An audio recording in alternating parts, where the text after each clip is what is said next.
Assalamu alaikum bachcho, how are you? Hope all of you are fine, safe and sound. Today we are going to start our fifth lecture of chapter number 9. कल हमने अपने पिछले lecture में आधा topic cover किया था। आज हमने पढ़ना है ऊनी रेशे से बने हुए कपड़ों की खसूसियात। आज हमने ऊनी रेशे से बने हुए कपड़ों की खसूसियात पढ़नी है। कल हमने कपास से बने कपड़ों के रेशों की खसूसियात पढ़ी थी और हमने लिनन से बने कपड़ों के रेशों की लिनन के रेशों से बने कपड़ों की खसूसियात पढ़ी थी।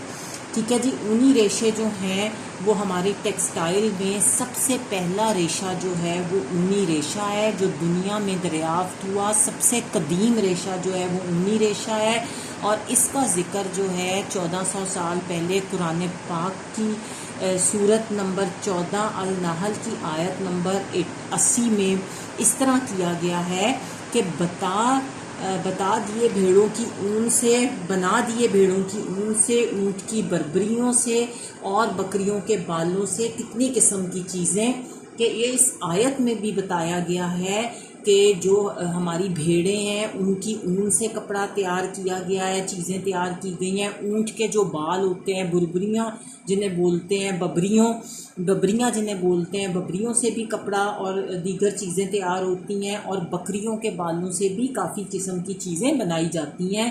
और ऊनी रेशा जो है वो भेड़ों से हासिल किया जाता है और इसकी क्वालिटी जो होती है ऊनी रेशे की, ऊनी कपड़े की, इसका ये डिपेंड करती है कि जिन भेड़ों से ये ऊन हासिल हो रही है वो भेड़ें जो हैं वो किस तरह पली बढ़ी हैं, उनको किस तरह रियर किया गया है, उनको किस तरह पाला गया है, वो किस आबो हवा में रही हैं, उनकी खुराक क्या थी और उनकी आम सेहत कैसी है। इस चीज़ का इन्हिसार होता है कि कपड़े की ऊन की क्वालिटी क्या है। और ऑस्ट्रेलिया, अर्जेंटीना, इंडिया, जनूबी अफ्रीका और अमेरिका जो है वो अच्छा ऊनी रेशा बनाने में बहुत मशहूर हैं। और पाकिस्तान जो है उसमें कराची, बन्नू, हरनाई और लॉरेंसपुर में ऊनी कपड़ा तैयार किया जाता है और इसके रेशे और कपड़े की खसूसियात जो हैं वो दर्ज झेल हैं। अब हम बताते हैं। ऊनी रेशे जो होते हैं लंबाई में छोटे बड़े होते हैं। ठीक है, कुछ रेशे छोटे होते हैं, कुछ बड़े होते हैं और छोटे रेशे जो हैं वो 1 सेंटीमीटर से लेके 7 सेंटीमीटर तक होते हैं और बड़े रेशे जो हैं वो 7 सेंटीमीटर से 10 सेंटीमीटर तक होते हैं। और बड़े रेशों से जो तैयार किया गया धागा होता है वो अच्छी किस्म के ऊनी कपड़े में इस्तेमाल होता है, जैसे कि वर्स्टेड और गैबरडाइन बनाने में इस्तेमाल होता है। और ये रेशा जो होता है वो रुएदार होता है, इसके ऊपर फर्सी होती है, इसके ऊपर रुआं होता है और ये खुरदरा होता है, रफ़ होता है और इसी वजह से ऊनी कपड़े में चमक बिल्कुल नहीं होती। और जो कुदरती रेशे हैं उसमें ऊनी रेशा जो है वो कमज़ोर, बहुत वीक रेशा होता है। और लेकिन इसका एक ख़ास स्टेप्स के ज़रिए, ख़ास अवामिल के ज़रिए, ख़ास चीज़ों से कपड़े में पायदारी जो है वो, ड्यूरेबिलिटी जो है वो पैदा की जाती है। लेकिन अदरवाइज़ जो रेशा होता है वो वीक होता है। फिर कुदरती रेशों में ऊन सबसे ज़्यादा खींचा जा सकता है, वो उसमें इलास्टिसिटी ज़्यादा होती है और ये अपनी असली हालत में टूटे बगैर 30% तक खींचा जा सकता है। और इसलिए इससे बने हुए कपड़े जो हैं उनमें रिंकल्स नहीं पड़ते, उनमें सिलवटें नहीं पड़ती। उसके बाद ऊनी रेशा जो है वो गैर मुसले हरारत है, नॉन कंडक्टर ऑफ हीट है। इससे बने हुए जो ऊन से बना हुआ कपड़ा है इसमें जिस्म की गर्मी जो है वो मुंतकिल नहीं होती। ये जिस्म की गर्मी को समेट के रखते हैं, उसे मुंतकिल नहीं करते, पास नहीं करते और इसीलिए ये गर्म होते हैं और इस वजह से सर्दियों में इस्तेमाल के लिए ये बहुत ज़्यादा एप्रोप्रिएट होते हैं। और ऊनी रेशे में जज़ब करने की बहुत ज़्यादा कैपेबिलिटी होती है, एब्जॉर्प्शन की बहुत गुंजाइश होती है और इसीलिए ये बहुत अच्छा रंगा जा सकता है, इसके ऊपर रंग बहुत अच्छा आता है। और ऊनी रेशा जो है वो तेज़ एल्कलाई से ख़राब होता है, इसलिए इसे धोने के लिए तेज़ साबुन इस्तेमाल नहीं करते। ठीक है, अल्कलाई हमने कल पढ़ा था कि ये एक एसिड है जिससे ये ख़राब हो जाता है और इसीलिए इसे तेज़ साबुन से नहीं धोते। और ऊनी रेशा जो है उसके ऊपर उसे अगर गर्म इस्त्री करें तो वो ख़राब हो जाता है। और आम इस्त्री भी हल्का कपड़ा ऊपर रख के, ऊन का कपड़ा अगर आपने इस्त्री करना है तो उसके ऊपर कोई हल्का सा गीला कपड़ा उसके ऊपर रख के फिर इस्त्री करना चाहिए, उसको डायरेक्ट इस्त्री नहीं करना चाहिए, वरना जो है टेम्परेचर से जो फाइबर है उसके सिकुड़ने और जुड़ने का इम्कान जो है वो होता है। फिर चूँकि ये एक हैवानी रेशा है, ये जानवरों से हासिल होता है, इसलिए इस पर कीड़ा फौरी असर करता है और इसी वजह से इससे बने हुए कपड़ों की ख़ास हिफाजत जो है इसको दरकार होती है। फिर ऊनी रेशा जो है वो पानी बहुत जल्दी एब्जॉर्ब नहीं करता, बहुत जल्द जज़ब करता है, पानी को जज़ब कर लेता है, अपने अंदर एब्जॉर्ब कर लेता है, बहुत जल्द पानी अपने अंदर स्टोर कर लेता है और अपने अंदर बहुत देर तक जो नमी है, वेटनेस जो है उसे कायम रखता है। और असली ऊनी रेशे जो हैं अपने वज़न की 20% नमी जज़ब करने के बाद भी गीले महसूस नहीं होते और 50% नमी जो है वेटनेस जो है उसको जज़ब करने तक इनमें से नमी कतरों की शक्ल में नहीं टपकती। और यही वजह है कि ऊनी कपड़े धोने के बाद बहुत देर से सूखते हैं। क्यों देर से सूखते हैं? इसलिए कि उनमें पानी को एब्जॉर्ब करने की बहुत ज़्यादा कैपेसिटी होती है, वो पानी को अपने अंदर एब्जॉर्ब करके रखते हैं।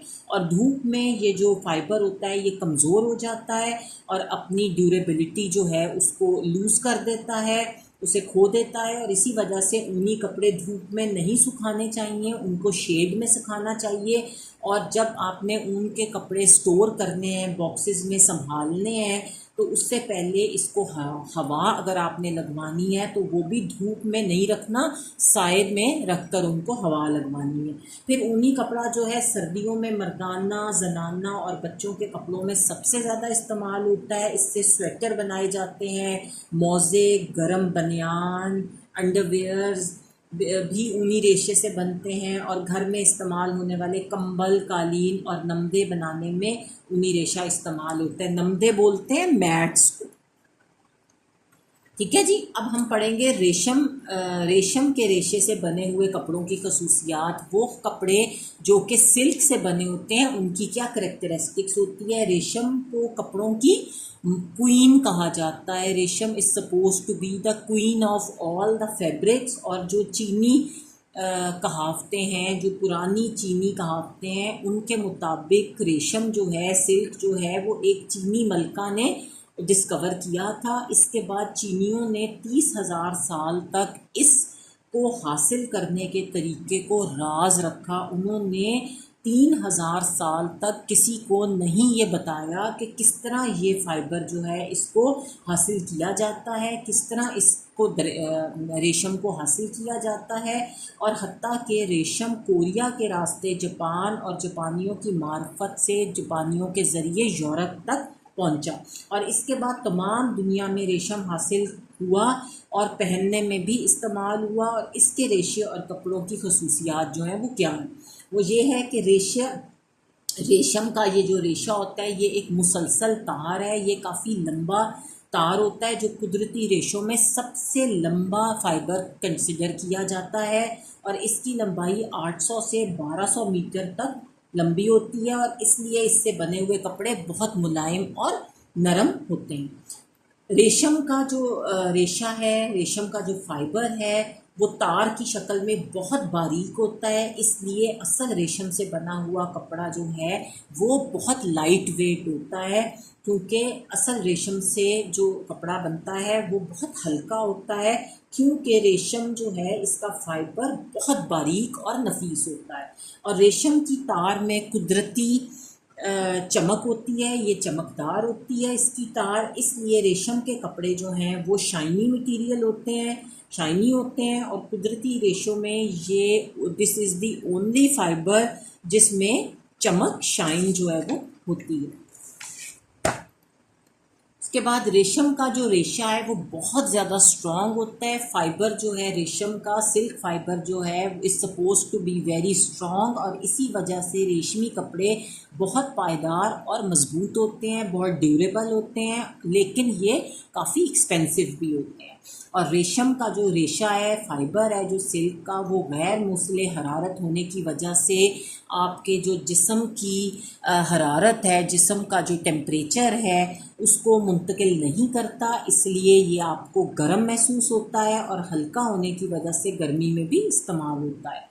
रेशम के रेशे में रंग जज़ब करने की सलाहियत होती है, इसलिए रेशमी कपड़े के रंग पक्के और खूबसूरत होते हैं। ठीक है, आपको पता है ना, सिल्क के कलर्स बहुत खूबसूरत होते हैं, सिल्क में बहुत खूबसूरत कलर्स आते हैं और हर रंग जो है वो आसानी से सिल्क के ऊपर हो जाता है। और रेशम जो है, सिल्क का जो फाइबर है वो लंबा होने की वजह से कपड़ा मुलायम होता है और इस पर मिट्टी वगैरह नहीं जमती, और अगर मिट्टी लग भी जाए तो वो आसानी से साफ़ हो जाती है, जबकि कॉटन के ऊपर मिट्टी आसानी से साफ़ नहीं होती। फिर मुसलसल तार की शक्ल में होने की वजह से इसकी जो ये स्मूथ होता है, इसकी जो अपीयरेंस होती है वो बहुत ज़्यादा स्मूथ होती है, और धुलने से ये श्रिंक भी नहीं होता, ये कपड़ा श्रिंक नहीं होता। ठीक है, क्योंकि इसका तार जो है वो लंबा होता है। और तेज़ साबुन अगर हम इन कपड़ों पर इस्तेमाल करें तो ये कपड़ा ख़राब हो जाता है, इसलिए माइल्ड सोप से इनको धोना ज़रूरी है। और पसीने से भी ये ख़राब हो जाता है और रंग उतरने से धब्बा पड़ जाता है।